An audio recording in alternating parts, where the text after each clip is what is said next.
In today's lecture, we are going to study an essay, A Gentleman, written by John Henry Newman. John Henry Newman was born on 21st February 1801. He passed away on 11th August 1890. He was canonized by Pope Francis on 13th October 2019. The present essay, A Gentleman, is taken from the collection of essays, The Idea of University, that was published in 1873. He maintained that the job of university is to train the mind rather than to diffuse useful knowledge. He was a great literary force, but he is a master of simple and beautiful condensate. He found that the process of writing is like gestation and childbirth. As in the process of gestation and childbirth, we get relaxation in the same manner. He believes that after writing, a writer gets relief and relaxation. And he says that, I quote, "We can believe what we choose. We are answerable for what we choose to believe." This is a quotation from Newman. He wants to say that we are free to choose whatever we like, whatever we believe, but we are responsible for what we choose to believe. In this manner, he defines the religion. Next, we come to the essay. It defines a gentleman.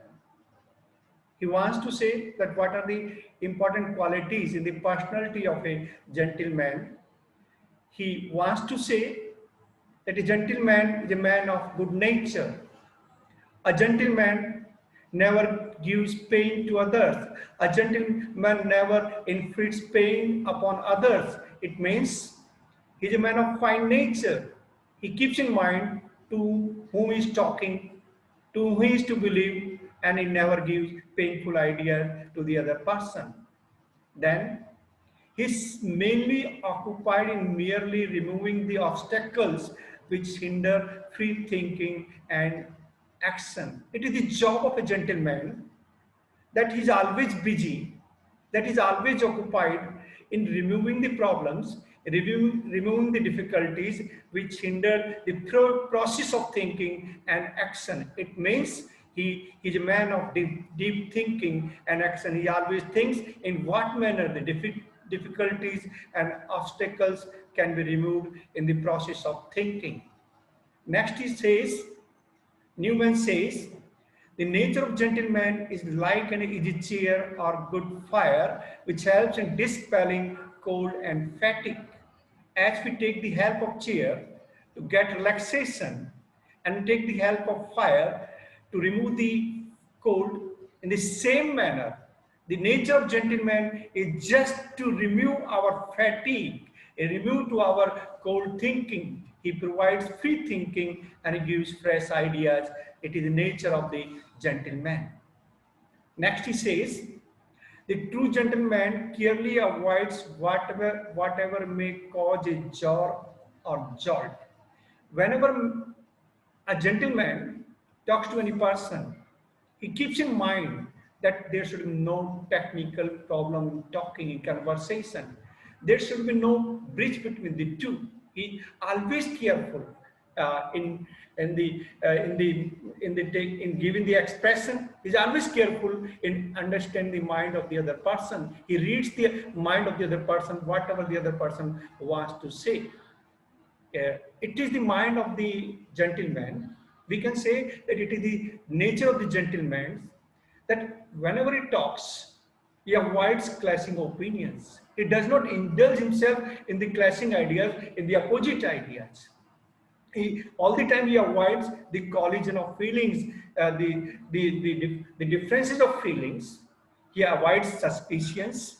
All the time he also avoids resentment. It means he avoids the anger, the bad feelings of the other persons. He always avoids the collision of feelings and ideas. His greatest concern is to make everyone at their ease or at home. It is the job of a gentleman that how to convince the other, how to give comfort to the others, how to give each and the others, how he is successful in getting the other person's ideas at all. Means in what manner he can make the other person friend, in what manner he can pursue the other man according to his ideas. He is a great man of comfort and relaxation. He's a man of type. He's a man of that type who keeps eyes on all his company. He does not avoid the friends. He does not avoid the enemies. All the time, he keeps observation. He keeps eye. He keeps an observation how to maintain the company. The writer writes, I quote, see the nature of the gentleman, what manner gentleman behaves. Newman defines that in what manner gentleman should behave to the others. He defines a gentleman, I quote, that a gentleman is tender towards the bashful, gentle towards the distant, merciful towards the absurd. He can recollect to whom he is speaking. He guards against unseasonable allusions or topics which may irritate. He is seldom prominent in conversation and never wearisome. Unquote. See in what manner a gentleman behaves. All the time he is gentle toward those persons who are bashful. He's all the time gentle toward those persons who are distant in relations. He is merciful toward the absurd person who does not understand something. All the time is merciful to such type of persons. At the same time, he is conscious that to whom he is speaking. He recollects that who is the person to whom he is talking, whom he is going to have conversation. More important, he guards against unseasonable allusions. He does not give the otherwise references, unseasonable references. He gives the proper reasoning. He gives the proper arguments. He gives the seasonable arguments. He avoids unseasonable allusions. He never talks on the unseasonable topics which may irritate the persons. Sometimes we see that we are talking about something, other person comes, he start talking about the other matters. It irritates some person. It is the nature of the gentleman that he avoids such type of conversation. More important, that is seldom prominent in conversation. Newman wants to say that all the time he does not talk about himself or that thing or other things. But it does not mean that he does not talk, that he is wearisome. No, it is not so. He is always prominent in conversation. He keeps eye on the other person. He also keeps the nature of the other person. He believes, I quote, he never speaks of himself, never defends him by a mere retort. He has no ears for slender gossip. Unquote. See the definition of a gentleman. How Newman defines a gentleman, that a gentleman never boasts of himself. He does not talk about himself. He does not talk about his family. He does not talk about his wealth and other things. All the time he remains silent. He never defends himself by a mere giving an answer, by giving a sudden reply. But at the same time, he does not hear the gossip of the other persons. He's conscious to whom he's talking and on what topic he's talking. See, he interprets everything for the best. It is the nature of the gentleman that whatever he thinks, whatever he takes for ideas, he interprets those ideas for the best. He takes the best conclusion from those ideas, from the conversation, and from those thinkings and action. He is the gentleman. That's why he takes the best. Next, he is a man of long-sighted prudence. Gentleman keeps in mind present. At the same time, he keeps the future in his mind. In his mind, all the time, he keeps long-sighted prudence, means wisdom. He is a man of wisdom. He is a man of wise thinking. He is a man of experienced thinking. He thinks what he wants to say. That's why he does not pass the loose comments. Next, he observes the maxim of the ancient says that we should behave reasonably and friendly with friends as well as enemies. See the nature of the gentleman. Newman says that a gentleman always follows the best principles. He behaves properly, he behaves reasonably to the friends as well as the enemies.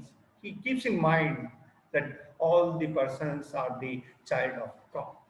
Moreover, he is patient, forbearing, resigned on philosophical principles. Generally, we see the people start conversation on the philosophical matters and they start fighting about this principle or that principle.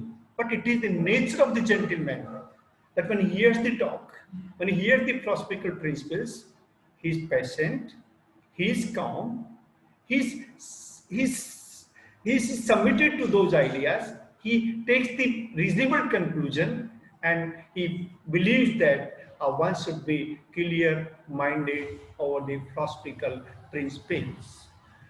Uh, Next, Newman says, a gentleman may be right or wrong in his opinion, but he is too clear-headed to be unjust. Okay, whatever the gentleman speaks, it may be right or wrong, it does not matter. But he's clear-headed, he cannot be unjust, he cannot be untrue, he cannot be unreasonable, he cannot be unseasonable, he cannot be unwanted. It is the nature of the gentleman. Some people say that a gentleman is simple, but at the same time is forcible. But okay, he's simple, no doubt, but his ideas are forcible, means his ideas are meaningful.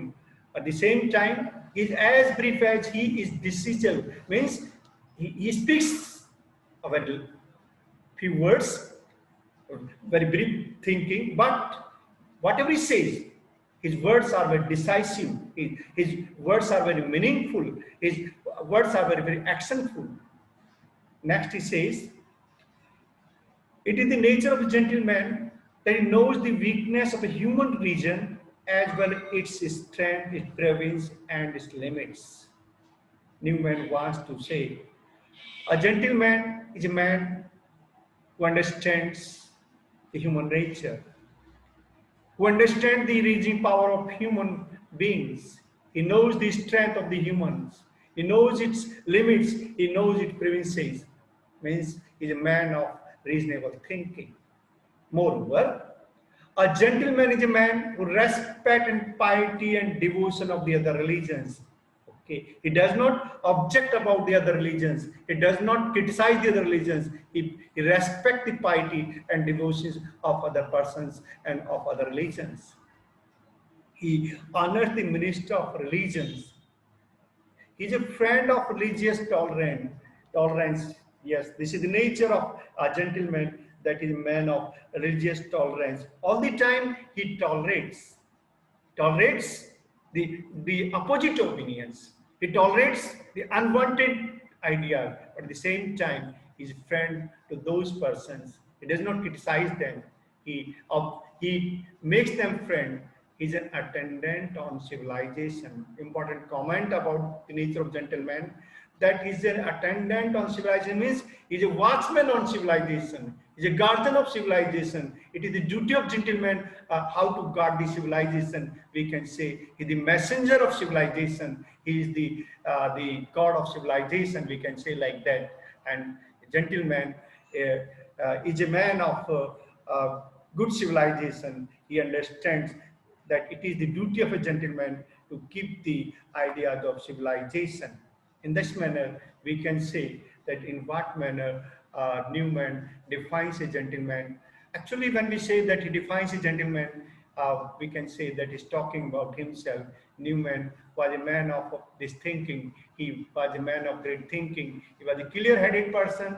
His ideas were clear, and all the time he talked about the religious tolerance. All the time he talked about that a gentleman is a watchman on civilization. Thanks.